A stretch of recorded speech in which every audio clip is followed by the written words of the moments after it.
Tem alguém em casa? Salve, turma! Como é que vocês estão? Não tá fácil, né? Essa semana a gente teve que processar imagens talvez não sejam possíveis de serem processadas, né? Imagens que vieram do Pantanal, da Amazônia, da Califórnia, e confrontar essas imagens com o fato de que no poder, não só do Brasil, mas do mundo, né, estão homens que não conseguem oferecer mínimas respostas à gravidade do momento que a gente está passando. Então acho que a combinação desses dois fatores dá para todo mundo uma sensação mais apocalíptica, né? Uma sensação de uma proporção de risco, digamos, de proporções bíblicas. E sem trocadilho, também é de proporção bíblica um escândalo que a gente viu emergir nessa mesma semana da Igreja Universal do Reino de Deus e seu possível envolvimento com lavagem de dinheiro na Prefeitura do Rio de Janeiro. E mais do que isso, né, a Igreja é universal com esse poder, com essa proximidade muito íntima e muito perigosa do poder constituído no Brasil hoje. E é por isso que o meu convidado de hoje é uma pessoa muito interessante de ser escutada, tanto pela análise da questão mais mundana mesmo, desses escândalos em curso, mas sobretudo pela visão espiritual do que está acontecendo. Qual é a guerra real de teologias que está em curso, enquanto a gente aqui mais do mundo laico observa do ponto de vista materialista. Ele é o pastor evangélico da igreja Betesda, Ricardo Gondim. E o Ricardo é uma pessoa, vocês vão escutar, uma pessoa ótima de conversar. E ele tem uma história também igualmente interessante. Ele começou a ser pastor evangélico em 1977, no mesmo mês de fundação da Igreja Universal do Reino de Deus aqui. Então isso dá para ele não era da Universal, mas ele estava exatamente nesse momento de fundação de uma teologia neo-pentecostal. Aqui no país ele fazia parte desse mesmo movimento, ele acreditava nessa mesma missão de construir o reino de Deus aqui na Terra. E o Ricardo apresenta um pouco essa visão de dentro de como que do ponto de vista de um pastor essas 4 décadas foram um processo de evolução para ele, como que ele rompeu com as certezas e com a convicção que ele tinha naquele grupo, naquelas pessoas, naquela teologia, mas como que ele analisa também o grupo que ficou e se estruturou de uma teologia que era periférica e veio para o centro do poder econômico, midiático, político e agora social também do nosso país. Então tem muita coisa interessante nesse papo. Na verdade, o que eu vou insistir, o mais importante é tentar ler a nossa realidade social e política do Brasil do ponto de vista evangélico. Como que a teologia ajuda a explicar a racionalidade, não só do crente, mas sobretudo de quem está no poder evangélico. Qual a racionalidade dos pastores, dos políticos, de como eles entendem as alianças que eles podem ter feito com criminosos ou com pessoas como Donald Trump e Bolsonaro, de que maneira que eles entendem que Deus opera no meio disso tudo, e a visão do próprio Ricardo, como é que ele entende a vida espiritual em evolução nesse Brasil apocalíptico, de proporções bíblicas e imagens, digamos, infernais. Tem muita coisa boa nesse papo, não vou nem tentar resumir muito, porque eu vou estar competindo com um pastor de 40 anos de carreira, então vocês imaginam o quanto ele fala bem. Mas acho que mais importante do que a oratória dele, que de fato é muito boa, é a honestidade intelectual e espiritual que ele expressa, que eu respeito profundamente, e como ele entende o papel da sociedade laica, da sociedade ateia, agnóstica, ou da sociedade que simplesmente não frequenta a igreja ou tenta não enxergar o mundo por uma lente religiosa, mas de que maneira que a gente não observou esse processo acontecendo na nossa frente e o que a gente tem a fazer daqui para frente. Então, previno que o Ricardo, assim como eu, não é uma pessoa muito otimista, mas eu confesso aqui que é, essa honestidade dele, esse compromisso espiritual que ele tem na observação do mundo real, por mais pessimista que seja, ele ainda assim eu acho bastante esperançoso. Então, com vocês, o querido pastor Ricardo Gondim. Alô, Ricardo? Olá, tudo bem? Tá me ouvindo? Estou ouvindo, estou ouvindo. Legal. Deixa eu só ajustar o Você está som me aqui que ouvindo também direito? agora eu te ouço melhor. Tava fora do meu headphone. E aí, Ricardo? Muito prazer, viu? Prazer também, E uma obrigado pelo alegria. seu tempo. A alegria é toda minha. E eu tô muito interessado em te escutar. Já tô gravando, tá? A gente faz uma conversa Tá mais bom, informal assim mesmo, não é? tá bom. Isso, eu acho que é menos uma entrevista e um papo mesmo. Eu tava lendo aqui, você é pastor desde 77, né? De junho de Exatamente. 77. E eu li aqui que em julho de 77 foi a fundação da Igreja Universal, que acho que representa muita coisa aí numa nova ideia que muita gente no país faz do que é o pentecostalismo atual e de que forma que a igreja evangélica atua na política. E a gente está vendo nos últimos dias esse grande escândalo envolvendo novamente a Igreja Universal. E eu achei uma data muito auspiciosa, né, para a sua entrada como um pastor e a fundação da Igreja Universal meio que no espaço de um mês. E aí eu queria, na verdade, te escutar dessa perspectiva interna, de entender um pouco a história do que aconteceu com a formação de uma nova identidade evangélica do ponto de vista de um pastor, que eu acho que de fora, eu Aham. como ateu, pessoa bastante secular, ateu e tal, a gente se vê muito sequestrado por uma questão evangélica sem uma visão interna rica, né? Então eu queria te escutar mesmo.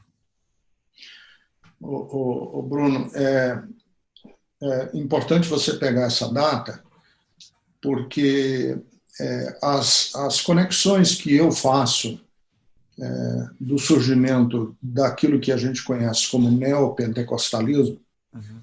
está muito ligado a, a, primeiro, uma ideia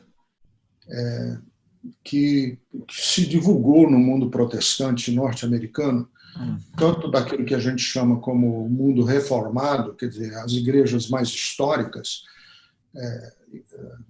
protestantes históricas, e do mundo carismático. Uhum. Que as duas ideias, quer dizer, é a mesma ideia com dois nomes diferentes e perspectivas diferentes, mas que partem do mesmo princípio, que é conhecido como a teologia do domínio ou reconstrucionismo.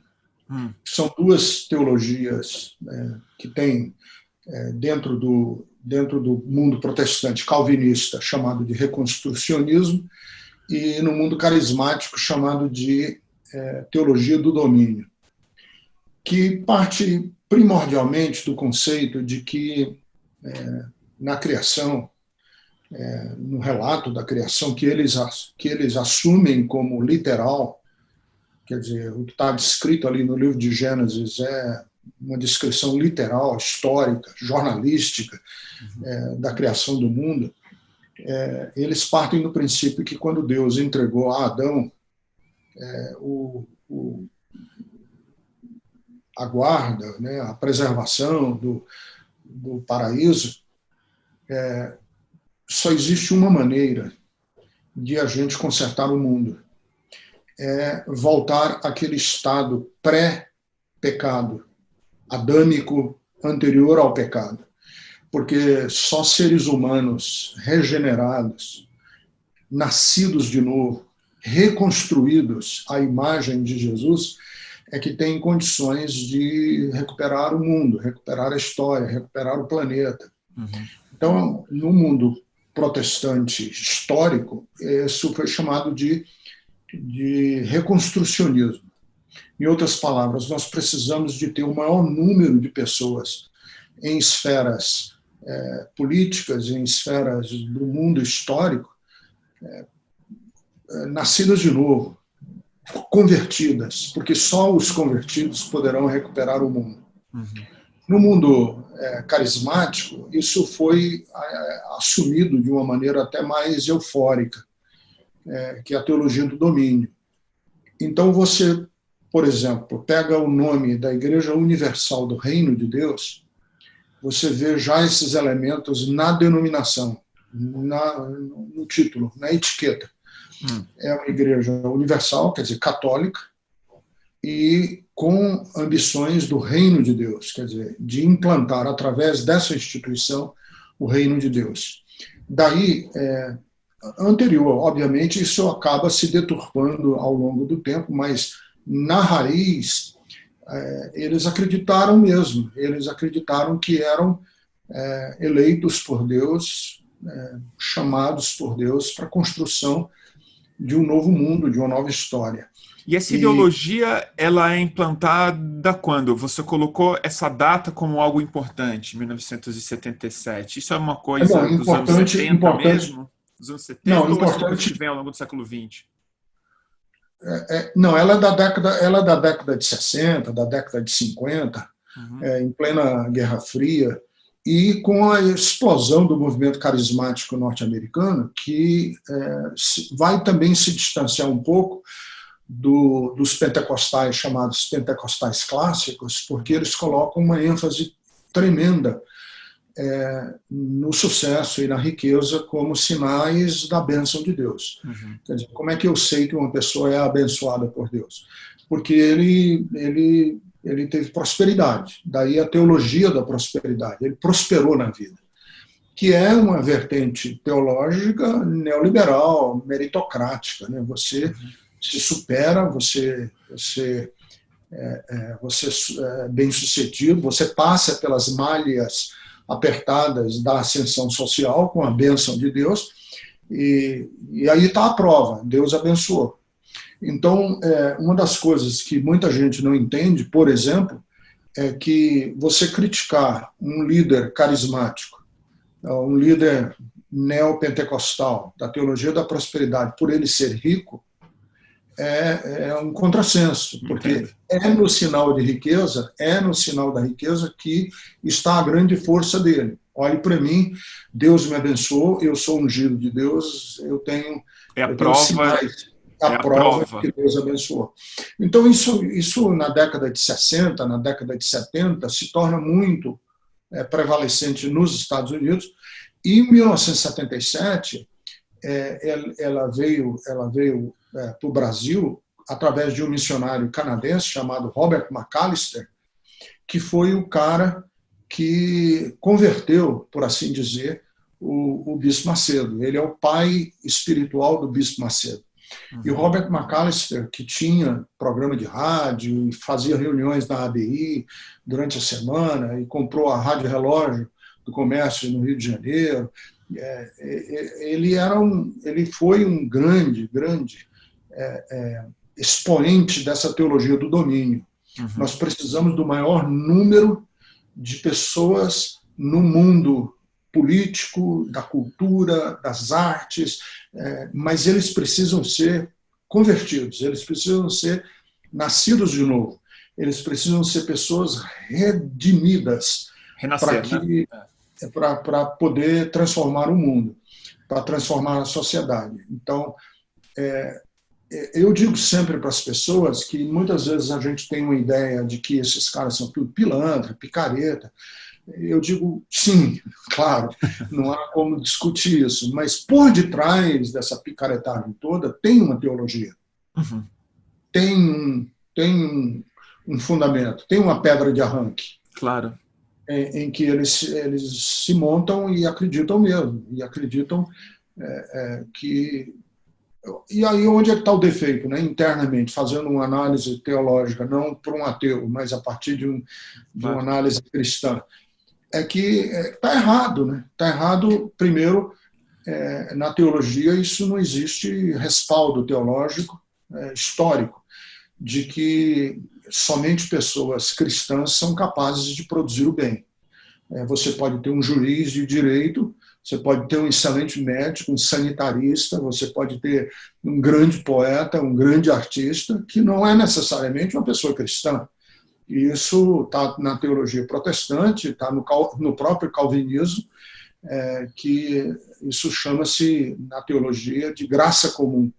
Quer dizer, Deus tem uma graça que é comum a todos os seres humanos. E o outro lado errado da história é uma idealização do cristão, que o fato de você ser cristão, o fato de você ser uma pessoa convertida, você está acima do bem e do mal. E, portanto, tem os instrumentos de transformação da sociedade, o que a gente sabe que não é verdade. O primeiro grande protestante brasileiro foi o Geisel, e era um ditador truculento que estava por detrás, inclusive, da morte da Zuzu Angel. Né? Sabe-se hoje que a determinação de executar Zuzu Angel partiu do gabinete do Geisel, e ele era luterano, protestante. Isso não tem a menor dúvida, né? O que as pessoas são capazes de fazer o bem ou o mal é absolutamente independente da sua fé, é professada, claro, né? Ainda mais.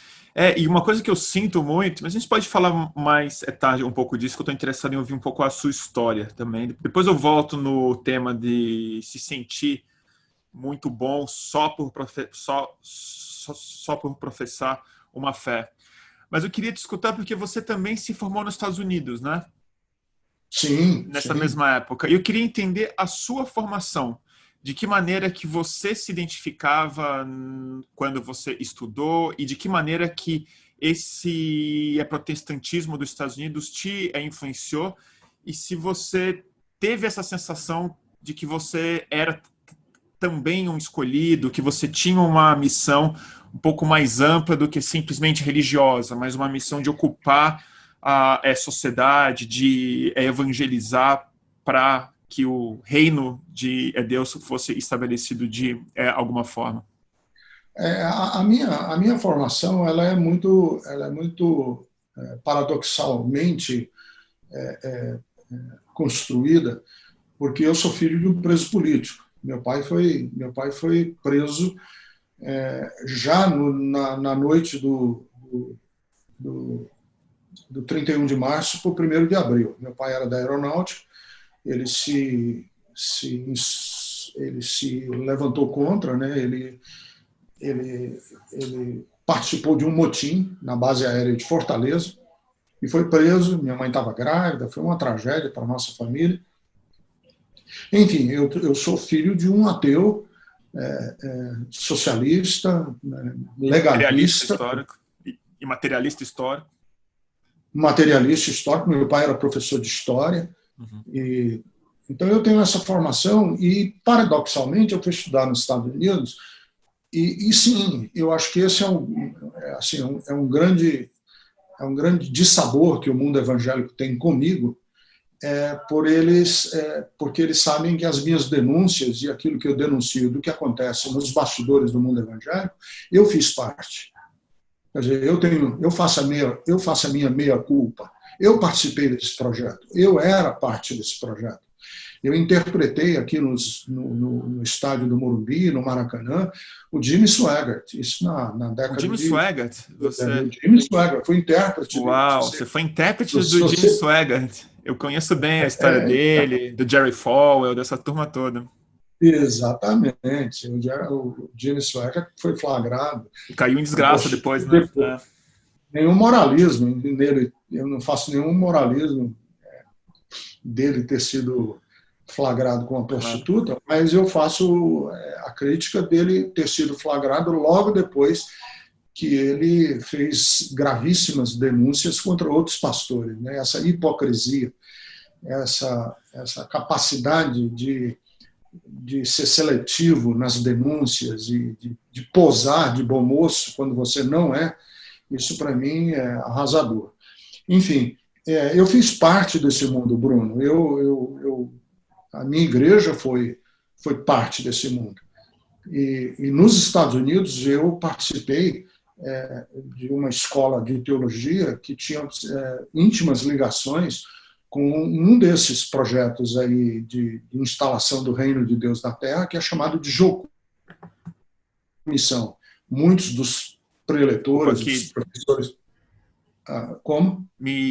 Desculpa que deu uma falhadinha bem quando você falou o nome da igreja. Não é uma igreja, é um movimento missionário chamado de Jocum. Ah, sim. Que a versão americana, internacional, chama-se Youth with a Mission.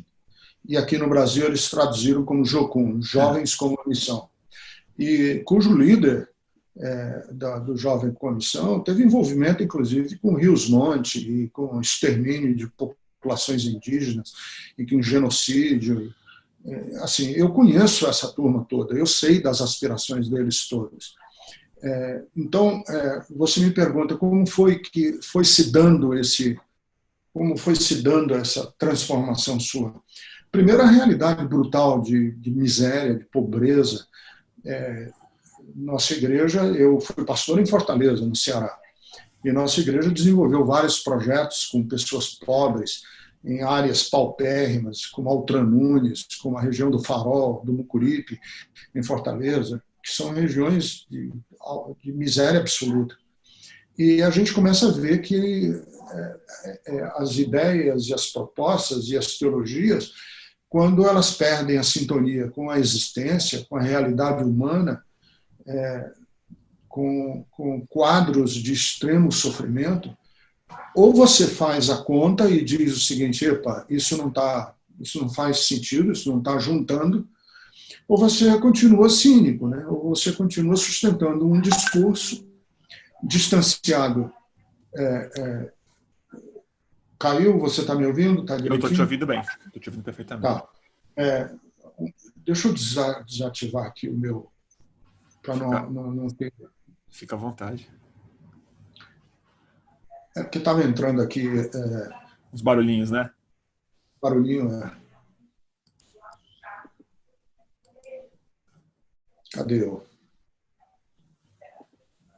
Então, quando você começa... Se você não faz essa conta, o que eu estou falando tem ou não tem conexão com a vida, tem ou não tem conexão com as pessoas que sofrem, se o meu discurso não leva em conta uma mulher pobre, preta, que tem um filho com uma deficiência gravíssima, sentada numa cadeira de roda no seu auditório, me ouvindo, e você diz o seguinte: caramba, essa mulher está me ouvindo. Isso tem que ter eco, tem que ter ressonância no coração dessa mulher. Se não tiver, se eu falar em tese, teoricamente, ou eu me desgrudo da realidade dessa mulher, ou eu me torno um cara cínico. E isso começou a fazer muito efeito na minha vida, no meu coração, de outros pastores e pastoras que fazem parte da nossa comunidade, e nós começamos a fazer esse dever de casa, de dizer o seguinte: vamos fazer perguntas em voz alta a nós mesmos, e eu usei inclusive a metáfora do novelo de linha. É como se a gente tivesse um novelo de linha e a gente está puxando a linha. Se a gente não tiver coragem de puxar essa linha até o fim do novelo, vamos parar de fazer perguntas e vamos tocar o barco para frente. Mas se a gente vai puxar esse novelo de linha, vamos puxar até o fim, quaisquer que sejam as consequências do que a gente está se atrevendo a fazer, né? E foi isso que aconteceu. A gente começou a ler. E isso era nos anos 80? Isso era nos anos 80? Isso, fim dos anos 80, começo dos anos 90. Uhum. Nós começamos a fazer esse dever de casa. E um dos deveres de casa que a gente fez, e aí é onde eu entro mais na crítica que eu faço a mim mesmo e ao mundo evangélico, é, por exemplo, uma teologia que eu muitas vezes repeti acriticamente. Tem várias teologias que fazem parte do mundo evangélico que são repetidas acriticamente. Quer dizer, ninguém puxa esse novelo e dizer o seguinte: vamos levar essa teologia às últimas consequências. Vamos levar essa teologia às vias de fato. Ver se ela faz sentido na realidade de miséria, de sofrimento, de angústia que nós passamos. Por exemplo, a teologia do Deus no controle. Quer dizer, o teísmo do Deus que tem tudo sob seu comando, né, da soberania. Que que é determina tudo, né? Deus domina tudo. Deus é um ser que está fora da história, está acima do tempo, está acima da realidade que nós conhecemos, né? Está no sobrenatural, e de lá ele arbitra, de lá ele determina todas as coisas. Isso é uma das teologias mais caras do mundo evangélico. É uma das teologias uma das vacas sagradas, intocáveis, irretocáveis, que ninguém pode mexer. E a gente começou a mexer nisso. Pô, isso não faz sentido. Quer dizer que se Deus está no controle, ele está no controle, inclusive, do ato de um estuprador. Faz sentido você dizer isso? Que Deus estava no controle do guarda lá em Auschwitz, que abriu a torneira da câmara de gás? Deus estava por detrás dessa mão? Faz sentido esse tipo de teologia? Os incêndios do Pantanal, né? O incêndio do Pantanal, Deus está determinando quem morre da Covid, quantos vão morrer, por que estão morrendo, aonde esse vírus está caminhando. Quer dizer, todas essas questões que a gente tem que levantar e discutir, ou faz esse dever de casa, ou você fica repetindo esse discurso despregado da vida, descolado da realidade humana e do sofrimento humano. Então a gente começou a ler, né, diversificadamente, desde ateus, começamos a ler críticos da religião, começamos a ler rabinos que refizeram todos os seus conceitos de espiritualidade depois de Auschwitz, começamos a ler Teologia da Libertação, Juan Luís II, Gutierrez, Leonardo Boff, Frei Beto, começamos a ler diversos, quer dizer, saímos do nosso cânon de leitura evangélico e começamos a ler diversificadamente. E aí é onde está, eu diria, assim, a raiva maior do mundo evangélico comigo, é porque eles sabem que eu faço uma crítica a partir dos arrazoados de dentro e não de fora, porque eu estive lá, eu fiz esse caminho e conheço os bastidores. E me fala um pouco você disse agora, você fez uma análise muito lúcida sobre o problema espiritual e de que maneira a igreja lê o mundo e lê o sofrimento, e que isso não encaixava mais com a sua ideia de solidariedade e tal. Mas existe uns bastidores aí um pouco mais materialistas históricos mesmo, né? Que são os bastidores econômicos, a forma como nessa década que você começou a se questionar, as igrejas evangélicas começaram a se estruturar de maneira muito forte em termos de imprensa, com grandes recursos financeiros, estádios muito cheios. Eu me lembro da minha primeira imagem quando eu era pequeno mesmo, e eu lembro de ver, eu fiquei muito chocado com o Maracanã cheio e saindo com aqueles sacos de dinheiro, Edir Macedo falando no Maracanã, e aquilo para mim sempre foi uma imagem muito diabólica, para ser sincero, assim, né? De achar aquilo uma coisa muito assustadora e muito perigosa mesmo. E você escreveu esses dias no Twitter, achei um Twitter bastante corajoso, na verdade, que eu sempre tive essa ideia também de que essas igrejas viviam da exploração dos pobres e da ingenuidade e da fé das pessoas. Em grande medida é verdade, quando eles são os picaretas e tal. Mas você disse que esse dinheiro todo não é nem suficiente para ter aquela estrutura toda, que na verdade eles podem ser fachadas para outros crimes e outros negócios. Eu queria que você falasse um pouco dessa estruturação econômica e de que maneira que você viu isso e como você acha que isso desemboca hoje num poder absolutamente distorcido dessas igrejas na política e na nossa vida pública. Assim, uma leitura mais histórica da coisa, primeiro é uma análise puramente contábil, né? Contábil sob o ponto de vista de que você tem uma igreja que é inserida numa realidade de pobreza, maiormente, o povo brasileiro é pobre, uma igreja que se instala em regiões, em bolsões miseráveis do Brasil, e que começa a exibir e começa a mostrar sinais exteriores de riqueza. Então, vamos tomar um exemplo individual e vamos depois transportar isso para um exemplo institucional. Você tem um jornalista amigo seu, eu tenho um pastor amigo meu, eu tenho um médico, que começa a mostrar sinais exteriores de riqueza que não são compatíveis com a profissão de jornalista. O cara, quer dizer, muito, é demais, é exageradamente alto. E como eu sou pastor, e eu, desde 1977, conheço o que é uma tesouraria de igreja, não só no Brasil, mas também nos Estados Unidos, e estive nas entranhas do poder econômico religioso americano, na pessoa do Jimmy Swaggart, conheci a estrutura dele, e eu posso dizer com toda certeza que algumas dessas igrejas brasileiras,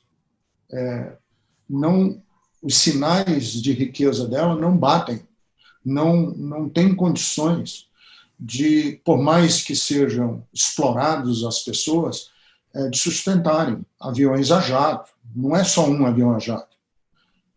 Avião a jato que nem a família Marinho tem um igual. Helicóptero, compra fazenda, de não, mas fazenda é pouco. Fazendas, né?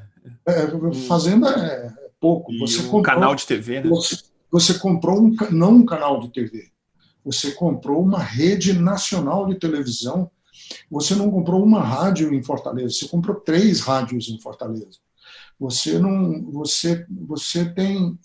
construiu um templo faraônico que custou mais do que custou a reforma do Maracanã, com toda a corrupção. Quer dizer, quando você soma e você monta um hospital, aqui em São Paulo, monta um hospital que é de primeira linha, que é um hospital com tecnologia importada de Israel, dos Estados Unidos, da Alemanha, e que não tem pacientes, não tem clientes. O hospital é montado não depois que se adquiriu uma clientela, um seguro de saúde, um convênio médico nacional. Ele foi construído com dinheiro antes disso tudo ser feito. Quer dizer, todo esse dinheiro imobilizado. Quer dizer, e eu fico olhando e falando o seguinte: caramba, não tem teto, não tem limite para tudo, para o cara morar num apartamento de 1 por andar em Miami e comprar casa em Campos do Jordão e construir mega templos no Brasil inteiro.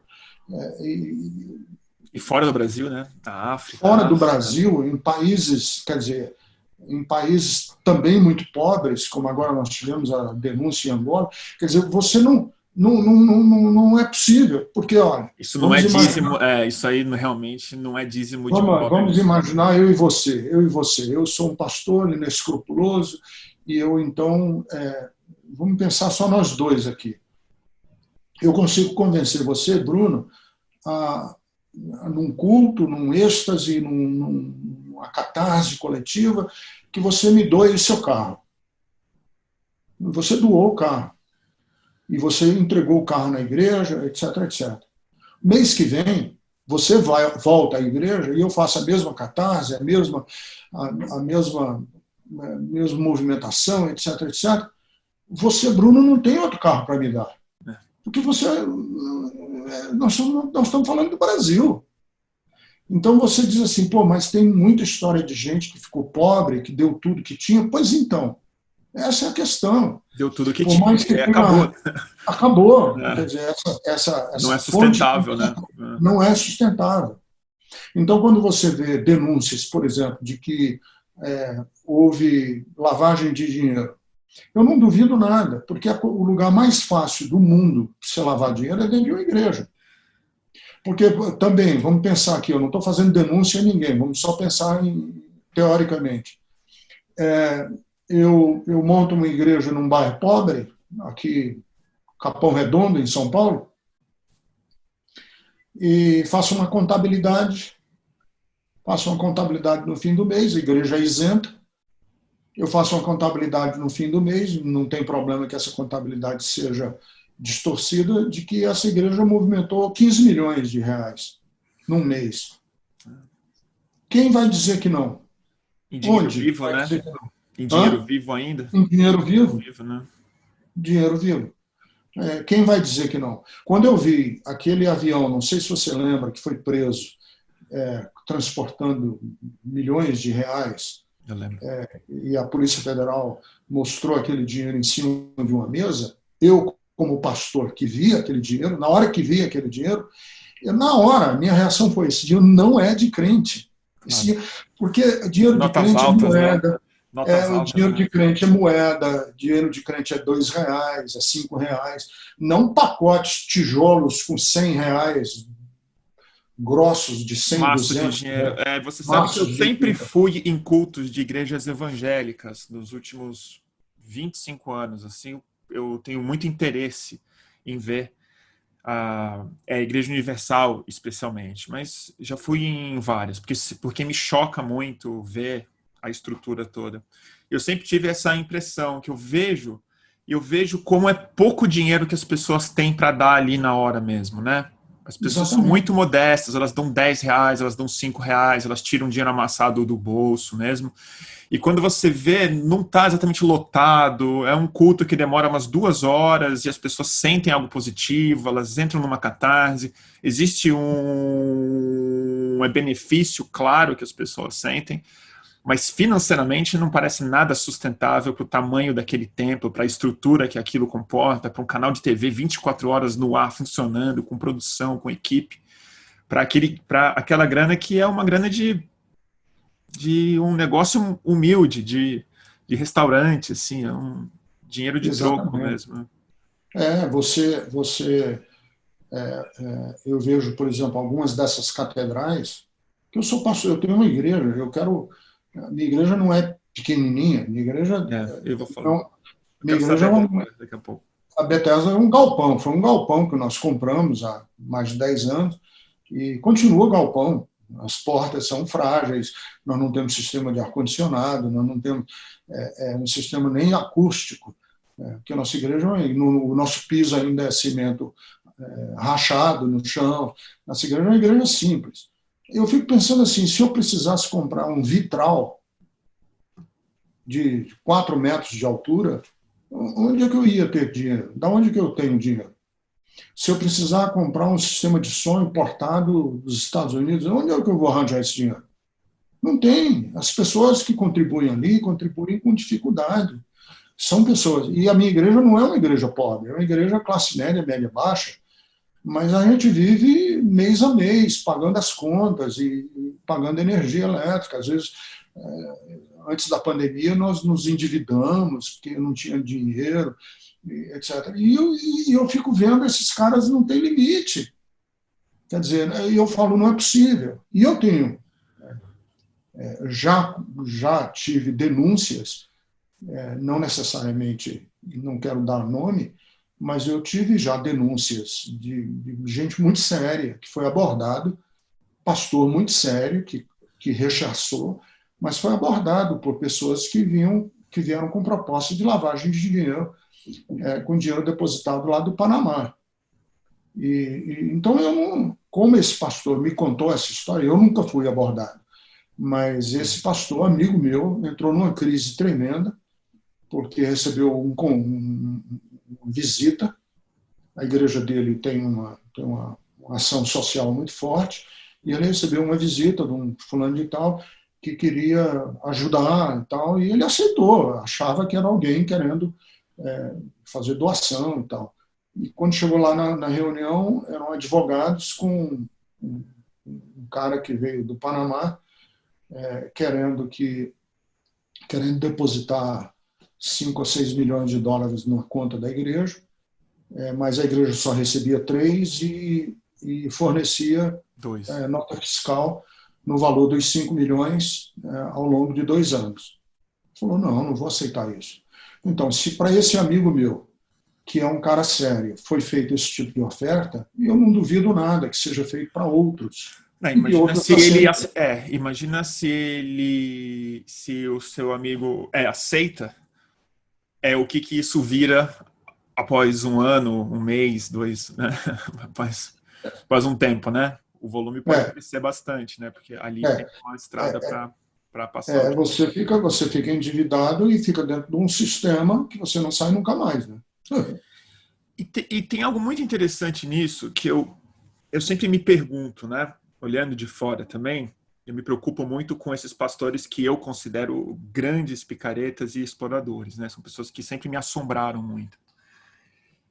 E acho interessante te escutar como você aponta na origem mesmo, havia uma teologia, tinha um exercício de fé real ali, e que ao longo do tempo, na medida que isso cresce, que isso se torna uma estrutura, você pode ou não virar uma pessoa cínica, né?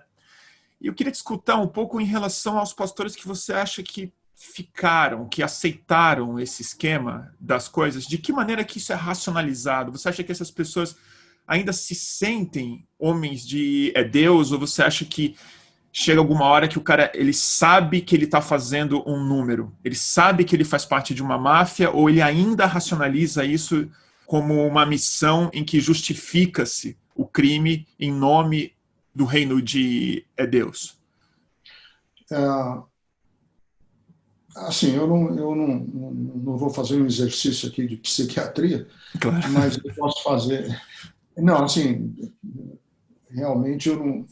O que eu posso dizer é o seguinte: é que há alguns elementos dentro da teologia que são mais fortes do que esse eureka, do que essa compreensão, do que esse dizer, não posso fazer mais parte disso.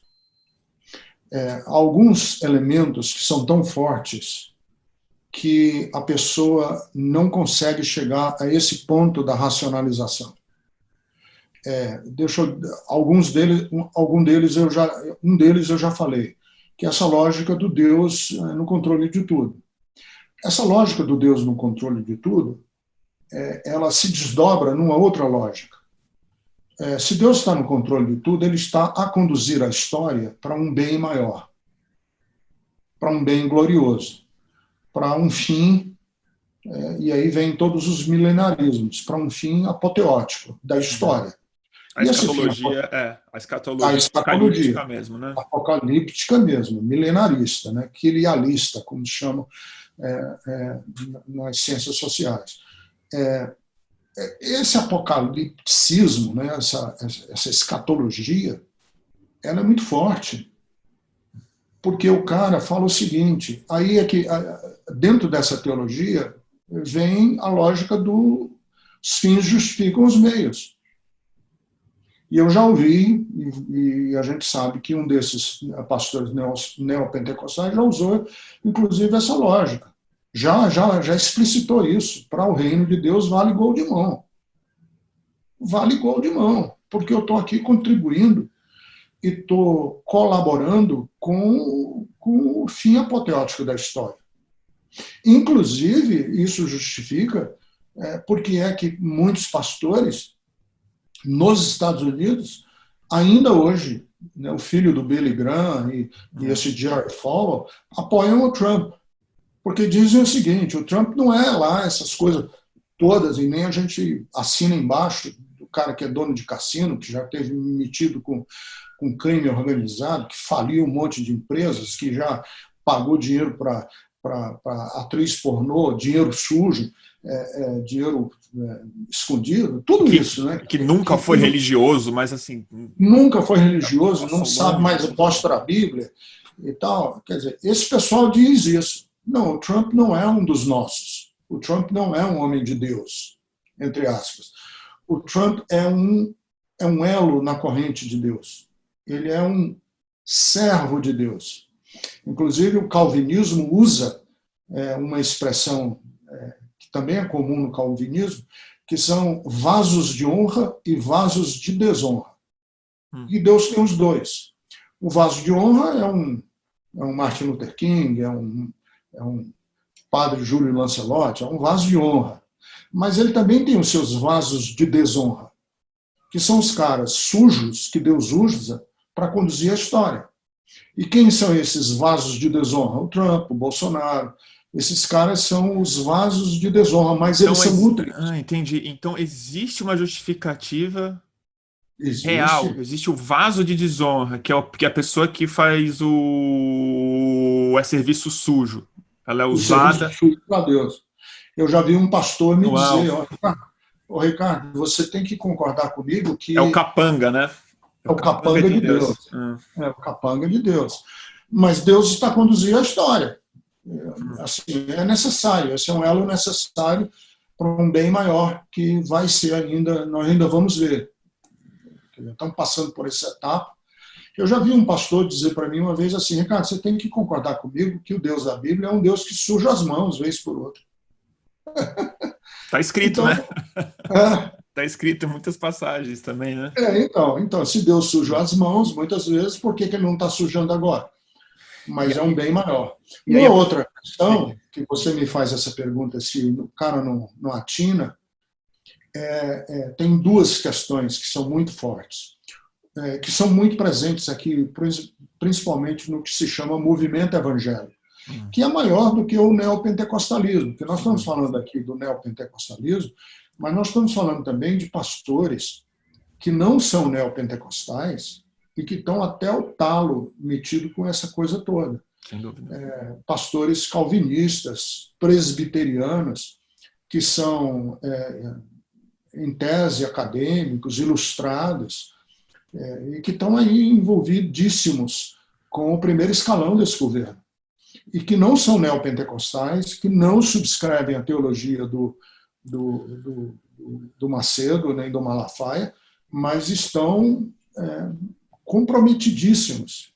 E aí você tem duas outras questões que estão presentes no movimento evangélico como um todo, que vai desde o protestantismo clássico, histórico, de igrejas reformadas, mais litúrgicas, tradicionais, a esse pentecostalismo de catarse, neopentecostal, pragmático, quer dizer, tem todo esse espectro, e dentro desse espectro nós não podemos deixar de levar em conta duas tradições que estão presentes aqui no evangelicalismo do Brasil.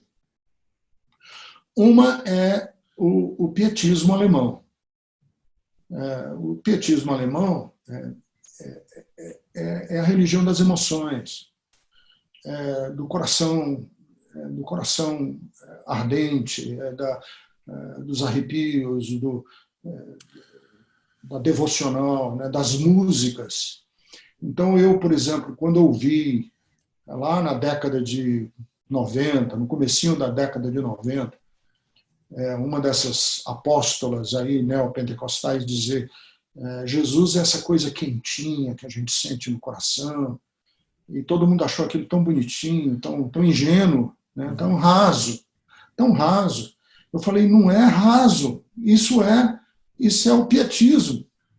Então, existe essa dimensão devocional no movimento evangélico, aqui no Brasil, que ela é maior do que essa racionalidade de dizer, epa, peraí, porque é assim, poxa, você está magoando, Deus é tão bonzinho para mim, as coisas são tão lindas, sabe, essa coisa açucarada de Facebook, de frasezinha de efeito, de texto sacado de dentro da Bíblia para fazer o bem, uma espécie de neurolinguística gospel. É o que a gente está vivendo. A gente vive isso. Isso não permite as pessoas a fazerem essa conta.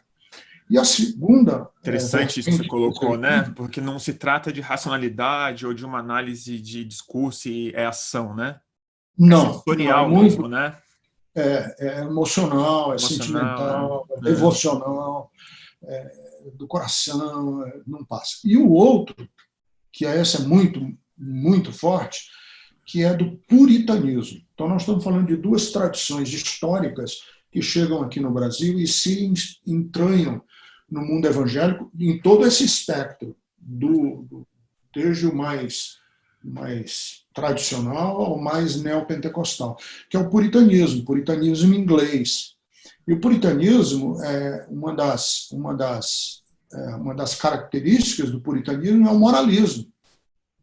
Né? O puritanismo vitoriano, que a gente ouve falar e lê, do Cromwell e de todo aquele período da Inglaterra, em que as pessoas eram vigiadas, patrulhadas no moralismo.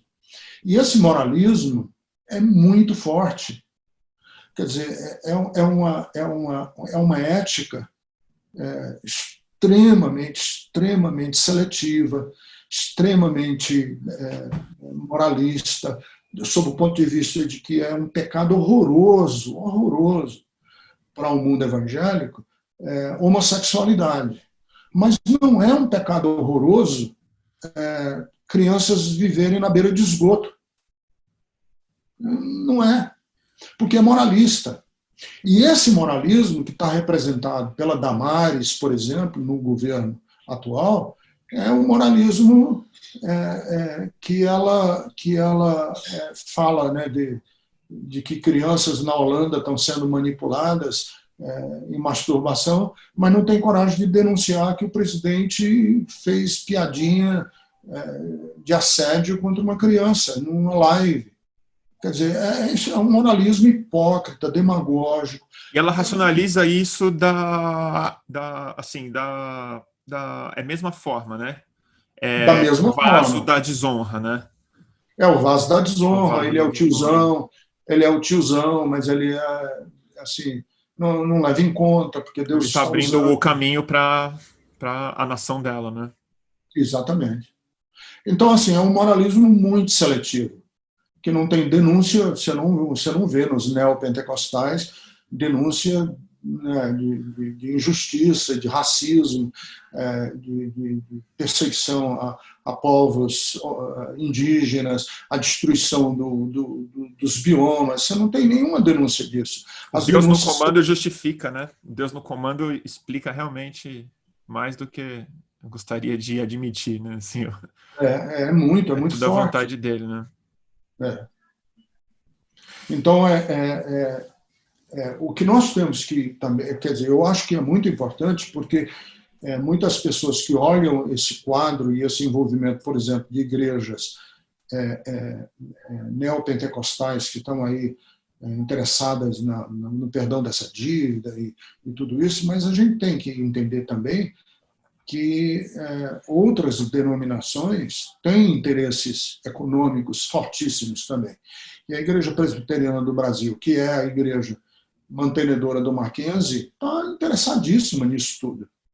E o Mackenzie está envolvidíssimo, quer dizer, a cúpula do Mackenzie está envolvidíssima nisso, e eles não são neopentecostais. Eles são presbiterianos clássicos, né? São presbiterianos clássicos, né? O que a tradição reformada agora brasileira está chamando de neocalvinismo, que é esse calvinismo extremado, fundamentalista, que crê na predestinação, na eleição de Deus para ir para o céu e para ir para o inferno.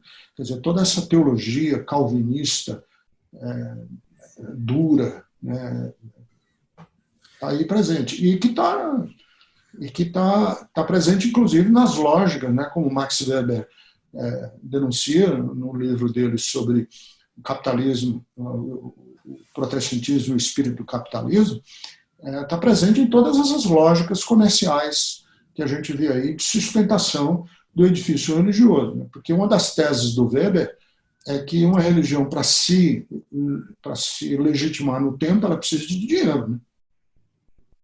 Sem dúvida. Tem jeito. Numa sociedade competitiva e numa realidade urbana caríssima como a nossa, em que aluguéis de prédios, em que a própria manutenção da vida de aluguel ou de compra de terreno, de tudo, é uma fortuna. Então, avião, então, né? Avião mais caro ainda.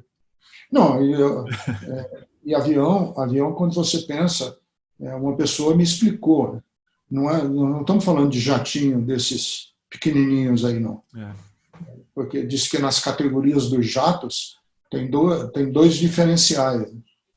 Um é autonomia. Você levantar voo no Rio de Janeiro e pousar em Nova York. Essa autonomia de não ter que reabastecer no meio do caminho é um diferencial no preço. E outro diferencial no preço é que o cara viaje andando em pé no jatinho, não tem que ficar curvado, né? E você vê que os caras têm jatinho nessa categoria aí, né? 70, 80, 100 milhões de dólares. Como? Como é que você tira esse dinheiro do povo pobre do Brasil? É bem complicado.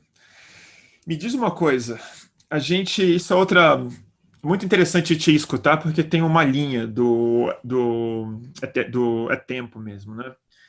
E a gente viu os últimos 20 anos, né? A gente viu o crescimento disso, foi super avisado, foi estudado, foi observado na mídia, viu isso crescer, a gente viu o dinheiro crescer, o espaço na imprensa, a demografia mudou, entrou com os pastores na política, com os partidos políticos.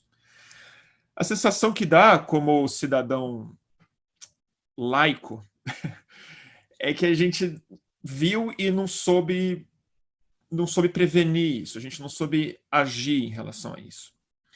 E eu queria te escutar em relação de que maneira que você acha que o Estado brasileiro laico não soube se proteger, se houve uma falha, se isso foi inevitável de alguma forma, e de que maneira você acha que a sociedade precisa reagir agora?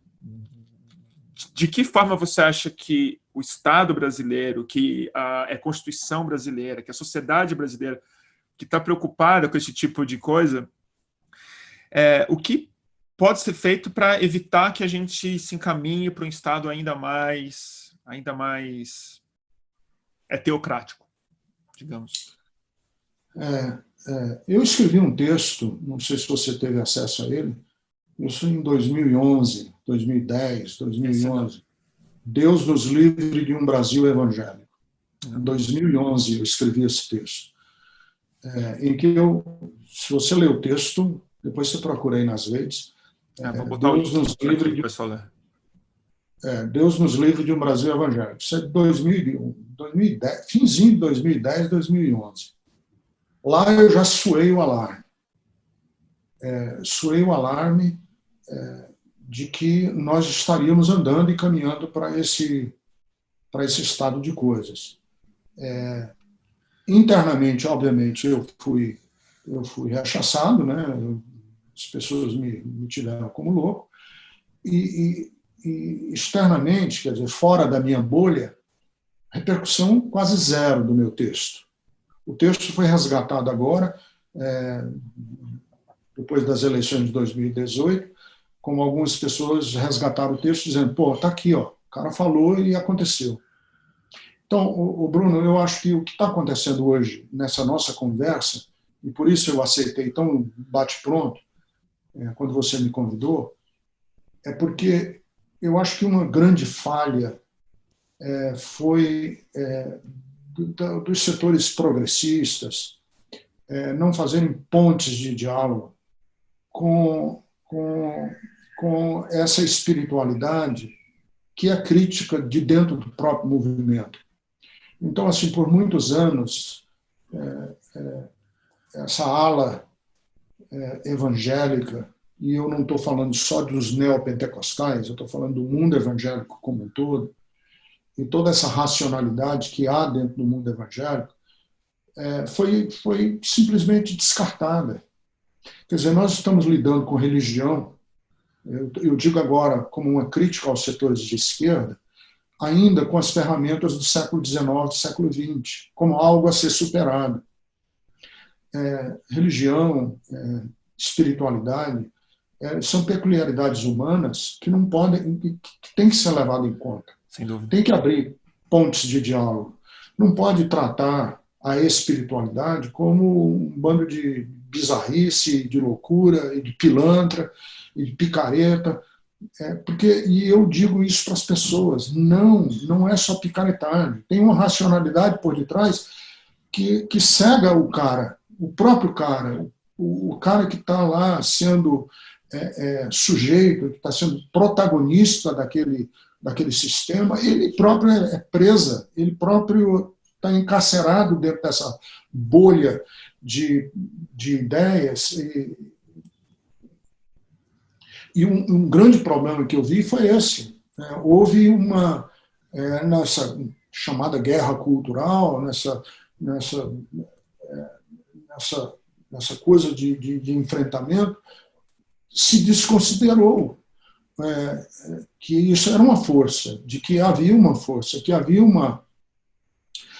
que há uma racionalidade, de que é preciso haver portas de diálogo. E eu continuo acreditando que se a gente não fizer esse trabalho e esse dever de casa de setores progressistas conversarem com agentes de uma espiritualidade que fuja desse padrão aí e que faça críticas internas de dentro, nós vamos perder. Eu me ressinto muito. Porque, inclusive, eu não sei se você sabe, que o Putin, na Rússia, está fazendo a mesma coisa com a Igreja Ortodoxa Russa. Eu sei. Eu acompanho. Quer dizer, está fazendo exatamente nacionalismo, o resgate de símbolos. Quer dizer, que todo esse arsenal fascistoide, que nós vemos aqui no Brasil, que vemos nos Estados Unidos, essa exacerbação dos símbolos nacionais, da bandeira, da pátria-mãe, da pátria russa, da mãe Rússia, etc., etc., o Putin está fazendo com a Igreja Ortodoxa. E há um ressurgimento do fundamentalismo lá. Quer dizer, não é episódico, não é uma coisa particular aqui do Brasil e dos Estados Unidos. Nós estamos vendo isso acontecer, inclusive na Bolívia, né? Na Colômbia. Eu estou acompanhando. E é uma profecia que vai se autorrealizando, porque à medida que o mundo vai ficando mais próximo de um apocalipse, as pessoas vão precisando de saídas apocalípticas e religiosas para conseguir dar conta desse sofrimento de ver o mundo em chamas, a comida escasseando, guerra, uma confusão cultural gigantesca colocada, né? Então ela vai se retroalimentando, ela gera o apocalipse e que gera o seu fiel, né? E quando você usa essa expressão, quer dizer, é uma profecia que vai se autorrealizando, veja como se a gente puxa o fio da meada, a gente começa a fazer sentido, né? Uhum. Por exemplo, no mundo que está numa crise imensa, de modelos econômicos, etc., você tem que encontrar bodes expiatórios. Você tem que encontrar fantoches em que você projete a causa daquilo que está nos acontecendo. Na Europa, esses bodes expiatórios, porque algumas questões lá da Europa de direitos civis e direitos humanos já estão bem mais resolvidos do que aqui, esses bodes expiatórios acabaram sendo os imigrantes, os muçulmanos. Aqui no Brasil, esses bodes expiatórios têm um cunho moralista tremendo. Quem são os bodes expiatórios de Deus não estar abençoando o Brasil? Do Brasil não ser um país próspero? Os pecadores. Quem são os pecadores, moralisticamente falando? Homossexuais, porque aí eles resgatam, né? O relato de Sodoma e Gomorra, que Deus destruiu com Sodoma e Gomorra, e o Brasil será destruído. Quem está promovendo a destruição do Brasil? Ou quem está abrindo, ou vulnerabilizando, vulnerabilizando o Brasil a ser amaldiçoado por Deus? Os homossexuais, as feministas, os transgêneros. Então aí você entende porque que aqui no Brasil essa pauta moralista do governo é tão cara. É porque ela parasita no mundo religioso, porque o mundo religioso realmente vê, e aí tem uma outra teologia por detrás, que é a teologia agostiniana, luterana, do pecado original. Então, aí você entende, você vai fazendo as amarras. Quer dizer, o que é o pecado original? É que a humanidade tem um defeito de nascimento. Você, Bruno, já nasceu com o pecado de Adão, com a culpa de Adão e com as consequências do pecado de Adão. Você, Bruno. Então você é pecador, culpado, e você encarna as consequências do pecado de Adão. E o Adão histórico, o Adão sujeito real da história que existiu.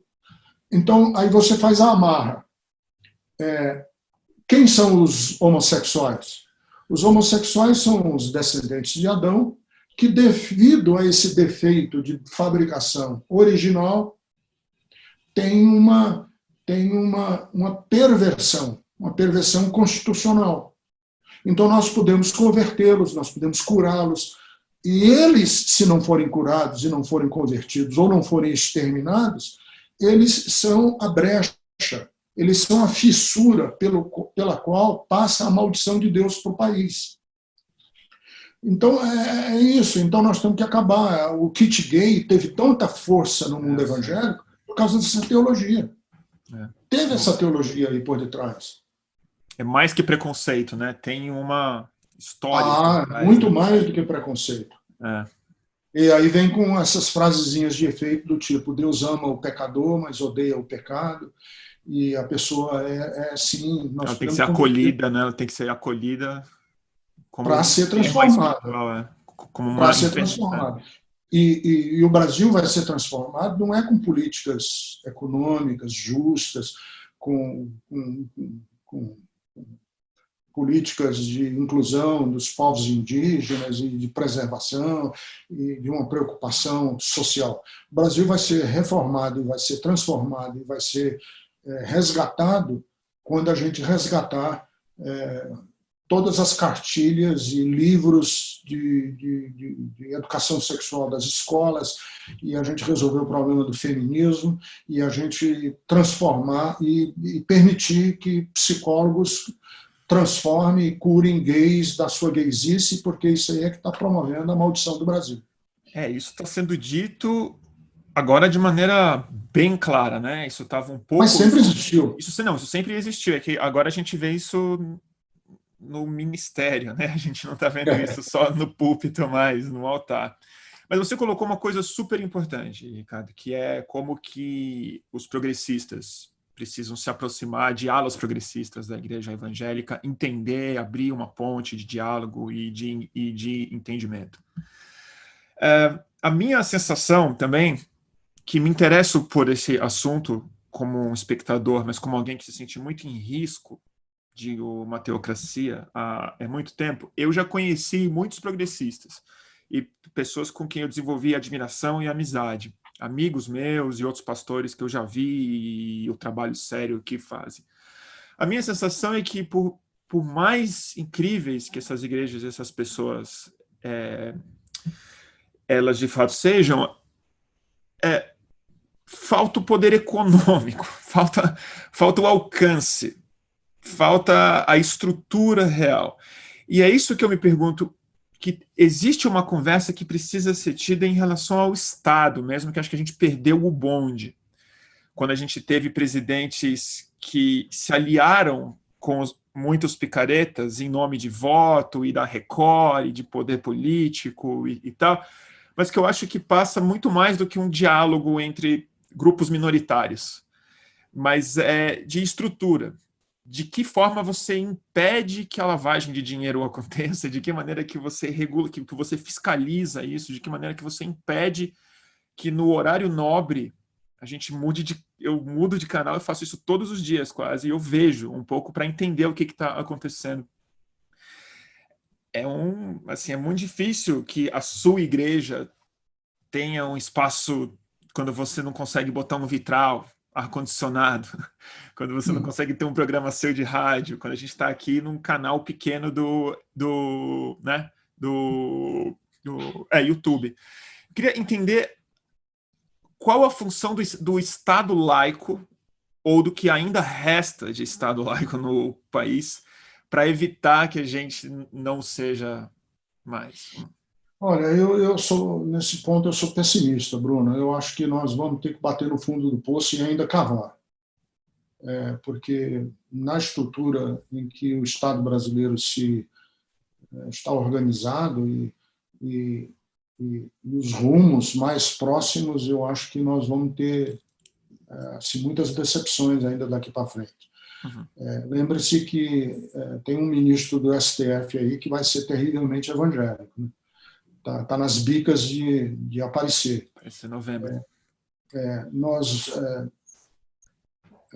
vemos as esquerdas fracionadas, nós vemos assim, muito poder de fogo, muito poder de penetração, e eu tenho essa autocrítica comigo mesmo.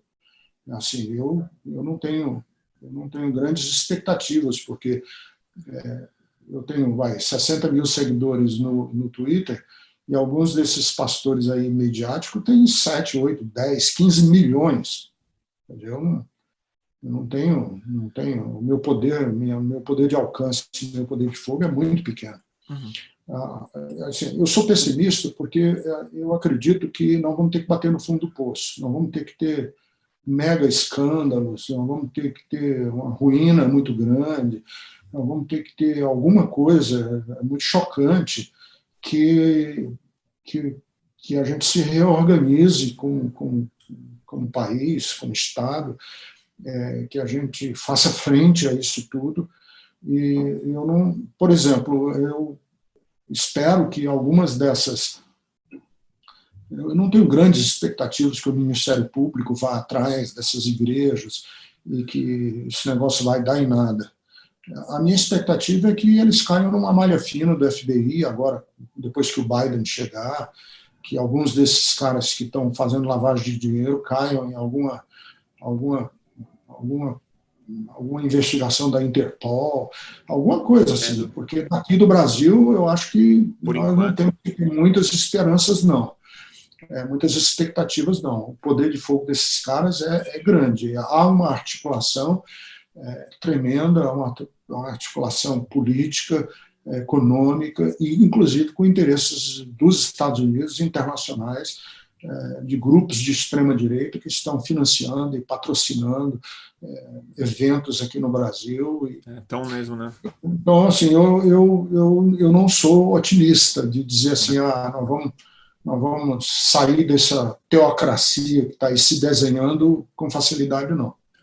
Eu também acho que não vai ser simples. Mas te pergunto, então, qual foi... Você acha que a gente teve condição de impedir isso quando a gente tinha uns governos um pouco mais laicos e democráticos? Você acha que o Estado brasileiro ele não observou isso, ele tinha o que fazer, ou você acha que era um processo histórico meio inevitável que isso fosse acontecer, dada a estrutura? Eu não acredito em processos históricos inevitáveis. Nessa área, eu comungo com o pensamento de Hannah Arendt, em que ela diz que o milagre é a ruptura de todo processo automático da história. Né? Todo automatismo histórico, ela chama isso de milagre. Quando a gente rompe a inexorabilidade de qualquer coisa que há de acontecer. Então, eu acredito... deixa eu dar um exemplo para você também. Em 2013, eu participei de 2013 e caí fora do 2013. Eu participei do primeiro momento de 2013, quando eu achei que aquilo era uma coisa de estudantes mesmo, que aquilo ia fazer diferença, e fui para a rua e marchei, etc. Numa dessas vezes que eu estava marchando pela Paulista, foi uma marcha pacífica, ainda estava no começo, e foi naquela célebre noite que um grupo foi lá e acabou e arrasou com a Prefeitura de São Paulo. Aquela noite eu estava na rua. Eu estava marchando na Paulista. Eu estava também. Eu fiquei encafifado com aquilo. Porque a nossa marcha foi absolutamente pacífica, e gente gritando e reivindicando e tal. E uma outra violenta. Eu falei, mas quem determinou que aquela ia ser violenta e essa aqui ia ser pacífica? Como é que esses dois grupos se dividiram?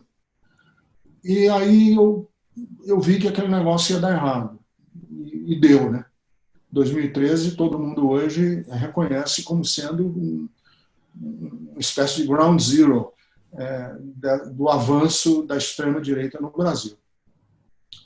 A Dilma, naquela época, chamou diversos setores da sociedade para dialogar. Uhum. E um desses setores que ela chamou para o diálogo foram evangélicos. E eu vi a reunião, eu não fui chamado, e eu vi a reunião dela ao redor da mesa com várias lideranças evangélicas que eu conheço todas. E eu me lembro da minha reação quando vi.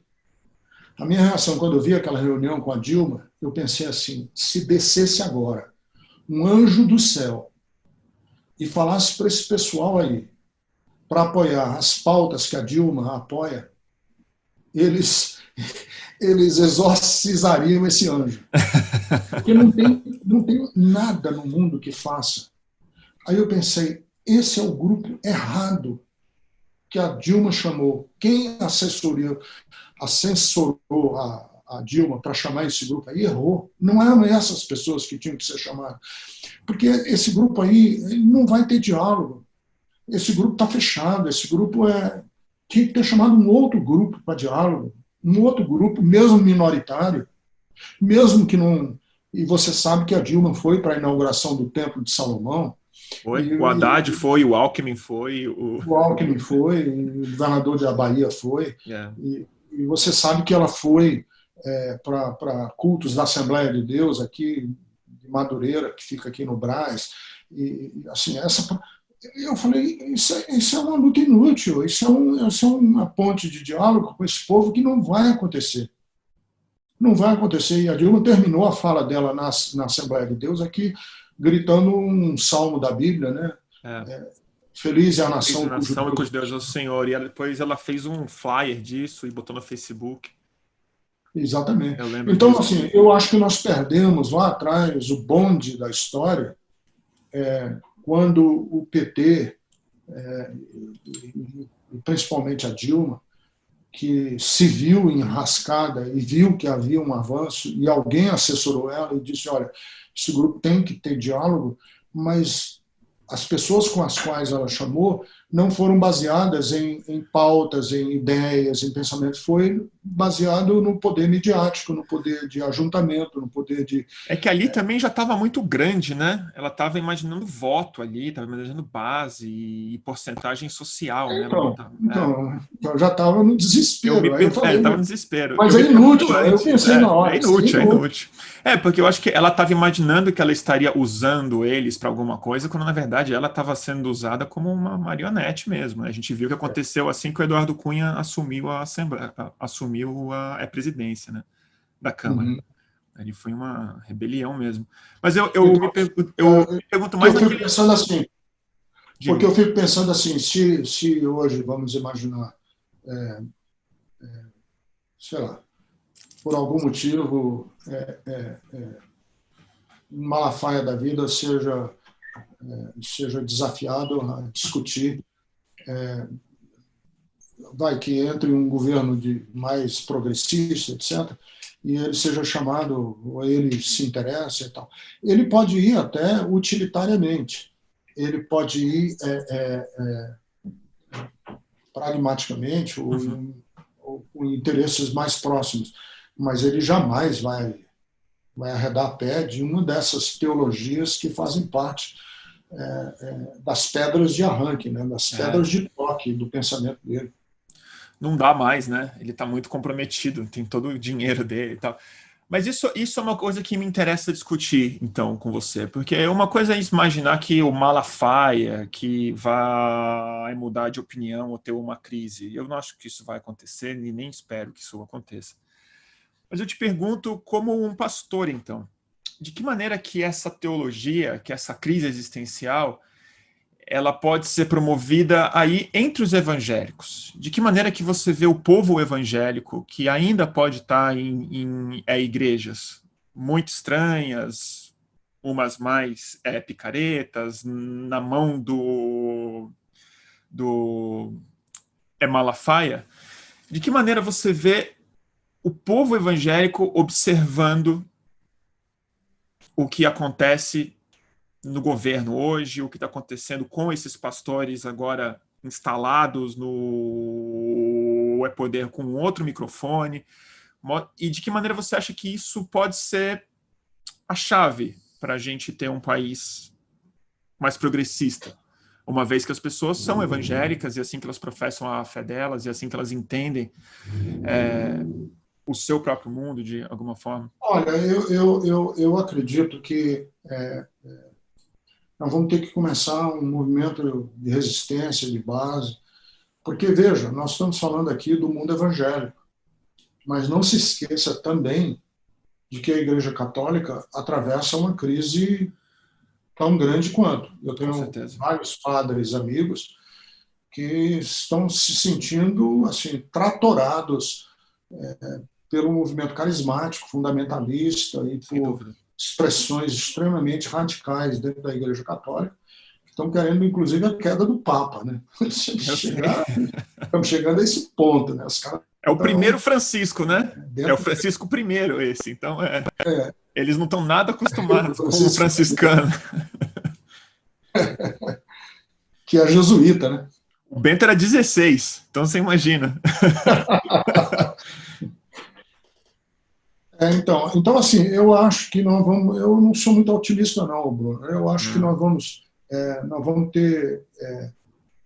ter que começar com um movimento de base, despretensioso, de conversas, de articulações, não messiânicas, não onipotentes, não de enfrentamento, de dizer vamos fazer frente. Por exemplo, tem um grupo aí de evangélicos que está fazendo candidaturas alternativas para fazer frente. Eu não acho, eu discordo. Eu acho que não discorda. Eu ia te perguntar disso. O que você acha da participação de evangélicos na política? Eu discordo. Eu acho que nós não temos que fazer a mesma coisa com sinal trocado. Quer dizer, nós vamos entrar no mesmo jogo político, nós entramos no mesmo jogo político, nos achando que nós somos os do bem, né? Mas todo mundo se acha disso, né? Todo mundo se acha do bem, ninguém se acha do mal. Eu acho que não é papel da igreja entrar nessa política com P minúsculo, política partidária. Eu acho que nós temos que nos preservar como igreja.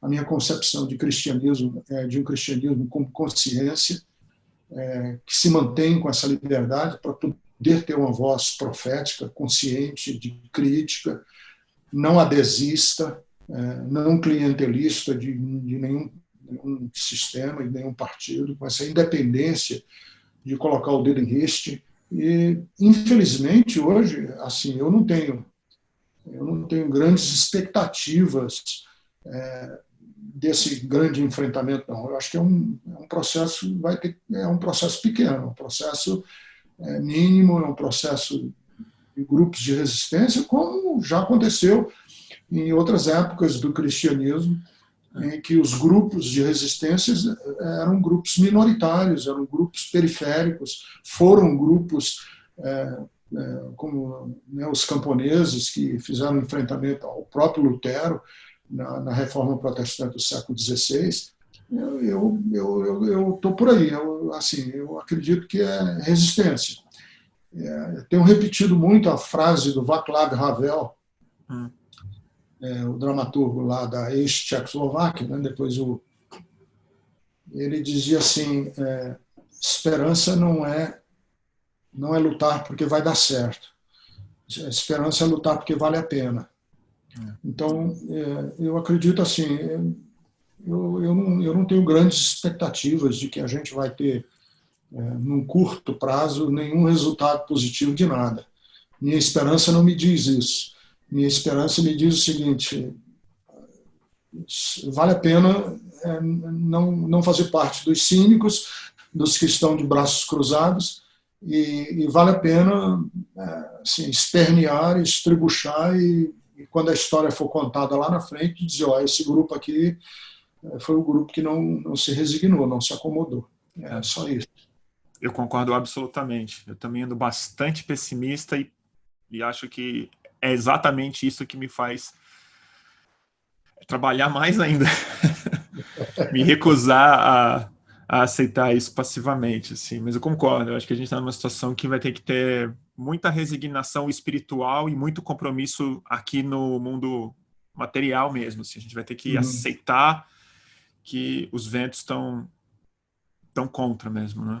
Uhum. Em uma situação estranha.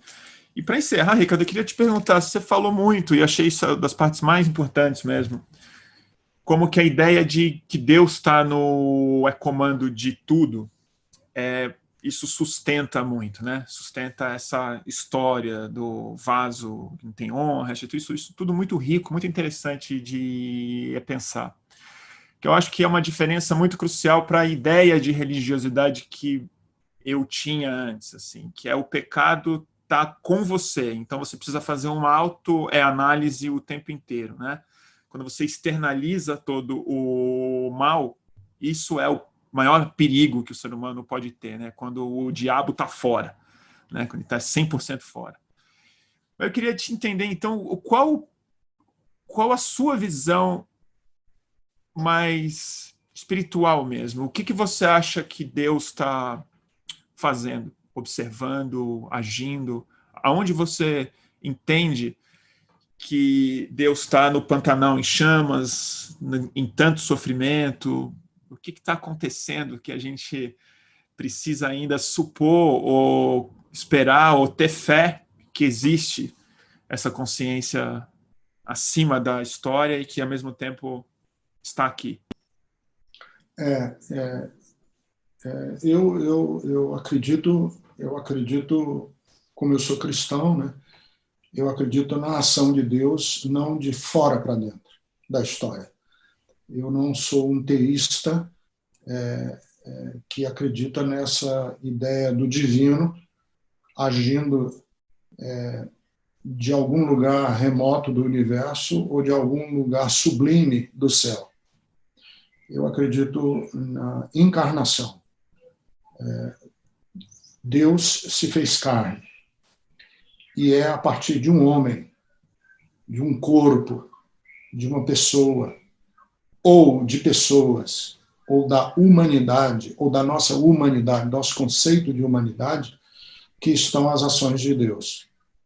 Então, eu estou muito próximo do pensamento do pananteísmo. O que é o pananteísmo? O pananteísmo é diferente do panteísmo. O panteísmo é a crença de que Deus é tudo, é tudo. Eu não acredito que Deus é tudo. Eu acredito que Deus está em tudo, que Deus se faz presente em tudo, que a presença de Deus ela está nas ações que contribuem com a vida.